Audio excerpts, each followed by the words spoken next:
Hello everyone, and welcome to Autocrat. This is episode 63, Iliad part 5. Hector loses it. Sounds ominous. We're starting with Book 11. Book 11 opens with Zeus sending strifes to the Greeks. Sure. In case it wasn't clear, this is Eris, who in my version of the Iliad is listed as a demon, which is funny. Yeah, just demote her from a goddess to a demon. Why not? Anyway, she stands on the Greek ships and her war cry steers the Greek to fight. Agamemnon orders the men to get ready and dresses himself for battle. Nice. You know there was at least one Greek soldier stood there going, "Who's that strange lady just screaming on top of my boat?" Both sides get ready for battle. Like lots of boom, boom, boom, boom, we're getting ready. Is that what you think a hype up is? Just people shouting boom, boom, boom? Yes. Good. We see Hector, the one who's gonna lose it. Yep. Aeneas, who's irrelevant. The one who's not gonna lose it. And plenty of others getting ready, who are really irrelevant because we don't even name them. Yeah. The battle starts approximately evenly matched. Yeah, the sounds of boom, boom, boom, we're getting ready, echoing across the battlefield. Eris was delighted with all the carnage. Nice. By the way, she's the only divine individual there. Oh, she is? All the other ones are on Olympus. They were all against Zeus wanting the Trojan to win, but there's nothing they can really do against him. Anyway, in the battle, Agamemnon kills Priam's legitimate son Antiphus by Hecate, and his illegitimate boy Isis. Okay. I mean, that's sad. Yeah. They had been fighting in a chariot with Isis steering and his half-brother fighting. Isis gets flung from the chariot by a spear to the nipple. Oh. Again. Yeah. What's with the nipple? Please, I don't know. Please stop with the nipple. While Antiphus gets a sword behind his ear and gets bodily thrown out of the chariot. So, that's another 2 sons of Priam dead. You might want to start a tally. They'd been ransomed by Achilles before when it captured them on Mount Ida, but they were not so lucky this time. Well, I mean, yeah, one of them got a spear through the nipple. That's among the least... reminding me! That's among the least favourite scenarios. Agamemnon carries on killing, including chopping a man's arm and head off. Yeah. In case you thought Agamemnon was a good human being. Zeus makes sure that Hector's okay, though. He makes sure that he stays well away from Agamemnon. Nice. Agamemnon is so terrifying that, by midday, the Trojans are behind the grave of Ilus and backing away toward. When they reach the city gate, they wait for the stragglers to catch up while Agamemnon keeps cutting through the ragged like a knife through butter. Wow. Just as they're about to get inside and to safety, Zeus shows up on Mount Ida holding a thunderbolt and orders Eris to tell Hector that his men should give way, while Agamemnon is wreaking havoc while still fighting with the Greeks. Zeus then is like, "Take heart!" Ooh. Once Agamemnon gets injured, Zeus will Zeus will make Hector stronger to keep advancing just until the ships, which they will reach at nightfall. This is a very ambiguous declaration. Eris does so, Yep. whatever. She tells the people the thing, she goes and does the telling. And Hector rallies his men, holding a spear in each hand. Now Please do not throw it into a nipple. Yeah, that feels clumsy as well. No nipple. You know that last time there were 5-meter spears? Has he got one of them in each hand? I'm pretty sure in the ancient Trojan safety instructions it says do not run while holding 2 spears. Agamemnon gets caught up in a fight with a man called Iphidamas. The story incidentally tells us that this man marries his maternal aunt because his maternal grandfather raised him and they offered her as an insensitive to keep him living in the house. Oh, grim. Well, anyway, the fight. Yes, that's the important bit. Agamemnon's spear misses him and Iphidamas stabs him in the belt with a spear. At least that's the belt. Yeah. However, the spear bends once it reaches the silver belt. Agamemnon now is angry. I wonder why. And a sword blow to the neck finished Iphidamas off. Ow. Yes, you're Iphidamas. I am.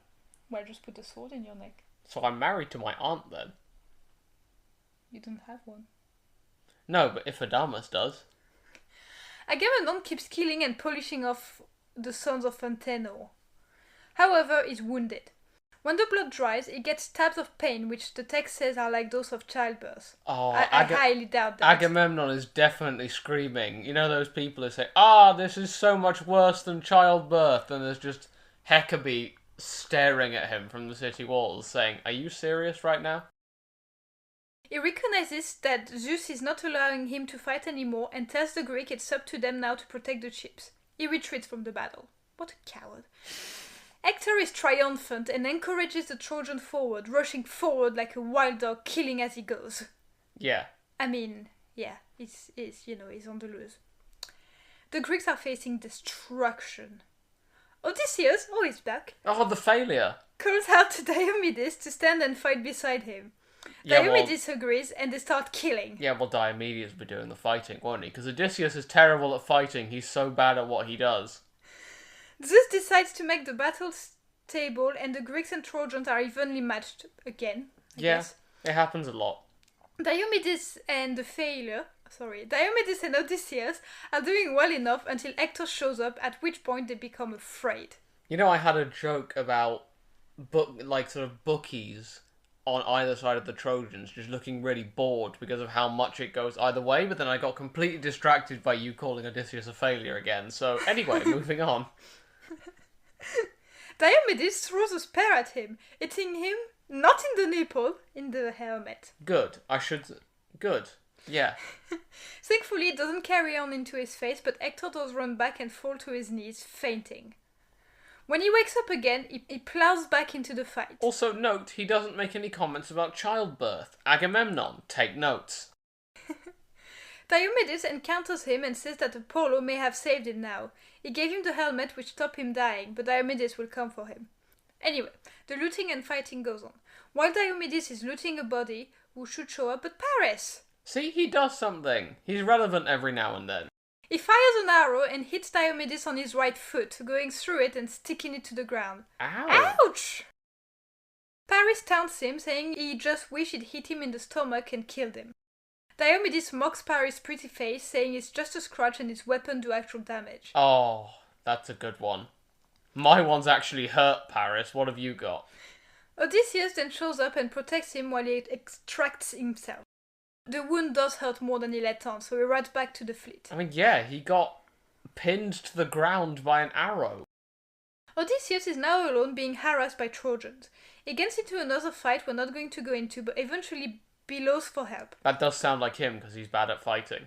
Menelaus hears it and goes with one of the Ajax to rescue him. Hector, meanwhile, is fighting near the river Scamander. I think we mentioned it in episode 16 or thereabouts. But anyway, it's a river, it's there.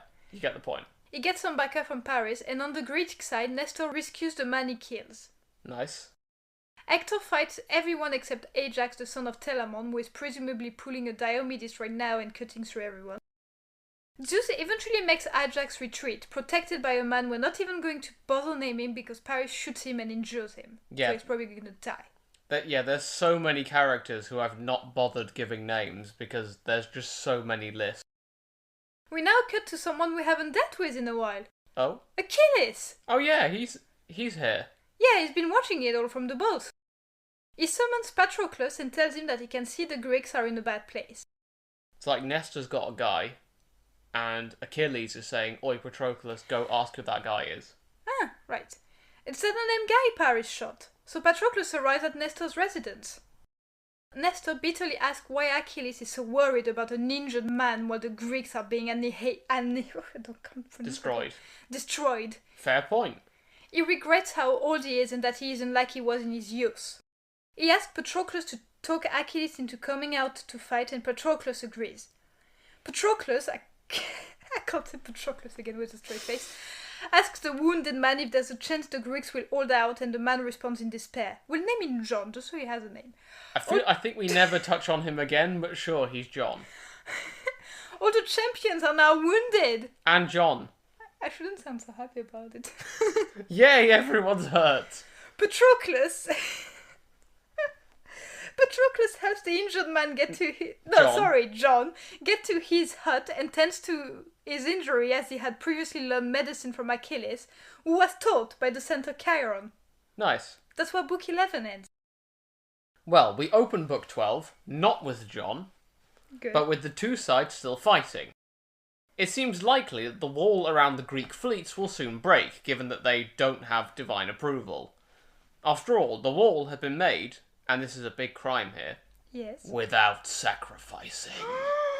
How dare they? There's a bit of lore at this point which tells us that Apollo and Poseidon will eventually destroy the wall after the city falls, by using the water of the rivers nearby to hurl at it for 9 days, all while Zeus allows the rains to pour forwards. So that's pretty cool. Anyway, back to the present. Hector's fury is keeping the Greeks stuck next to their ships. However, the Trojans cannot get past the wall due to its size. A Trojan suggests that they dismount from their chariots and rush at it en masse. Hector agrees, and the Trojans get off their chariots, ready to rush forwards. Just as everyone's ready to do this, however, Zeus sends an omen. An eagle flies over the battlefield with a red snake clutched in its claws. Is it a good omen? Well, we haven't even finished the omen yet, because the snake, still alive, bites the eagle, who drops the snake in amongst the fighters. And no, it's not a good omen, because the Trojans are horrified. They say that, just as the eagle failed to get the snake to its children, which it apparently has, so they would not be able to retreat from the fleet if they make it past the wall. And if any of you at home guessed that meaning from that ridiculous bit of bird-based snakeness, then 10 points to you, because I would never have got that. I don't get it either. Yeah, I don't know. Anyway, Hector is angered when a man called Polydamas tells him this and says that, if Polydamas believes that this is so bad, the gods have clearly scrambled his brain. He's not going to modify his attack plan based on a bird. And, if Polydamas hesitates, Hector will kill him himself. Okay, I see the part where he's losing it. Yeah. So, they rush forwards, presumably with a softly crying Polydamas running forwards with a spear half held up. Zeus flings dust at the Greeks, and the Trojans begin trying to dismantle the wall. However, the Greeks fight on, plugging gaps where they find them and flinging weapons down from the wall. Zeus also makes his son Sarpedon attack the Greek with great ferocity. Sarpedon rallies our old friend Glaucus from earlier on in this mini-series and says that the fact they are honoured as kings by their subjects now obligates them to win glory and justify their rule. Glaucus and Sarpedon rush forwards, the Lycians behind them. Ajax, son of Telamon, runs up to help the Greeks, while the other Ajax and a man called Lycomedes stay to keep the Trojans distracted. Ajax kills a friend of Sarpedon by caving his skull in with a boulder. Ouch! Yeah. Glaucus gets forced to retreat by a guy named Teucer firing arrows at him. This aggrieves Sarpedon, but he keeps fighting. Teucer and one of the Ajaxes force him to fall back a bit, but he rallies his Lycians and they surge forwards again. So we get the Trojans chopping at the Greeks on their ramparts. This goes on until Zeus acts again. Of course he does. He employs Hector's voice to encourage the Trojans with a deafening cry. The Trojans notice and all dogpile toward the wall. Hector grabs a boulder which Zeus has made light enough for him to lift. Oh, Hector's a favourite child. He is. At the minute, anyway. We've seen that favourite child is a very disputed status amongst the people in this war. He smashes the massive boulder into the panels of the wall doors. These doors are locked by a board thrown across them on the inside, like you always see in every siege in every movie. Hector hits the doors in the centre and splinters them completely. What?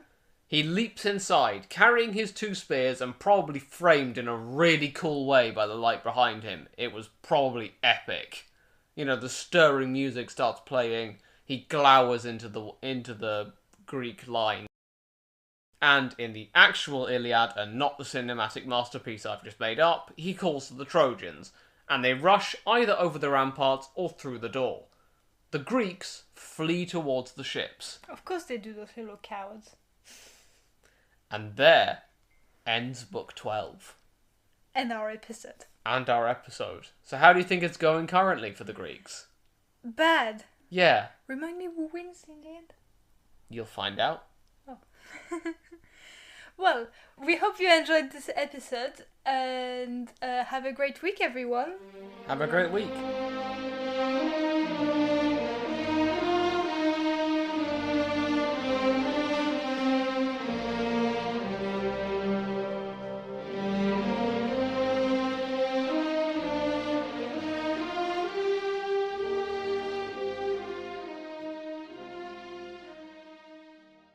So, what did you think of this episode? Good. Yeah, the nipples. Oh, I don't know why it comes up so often. I don't know.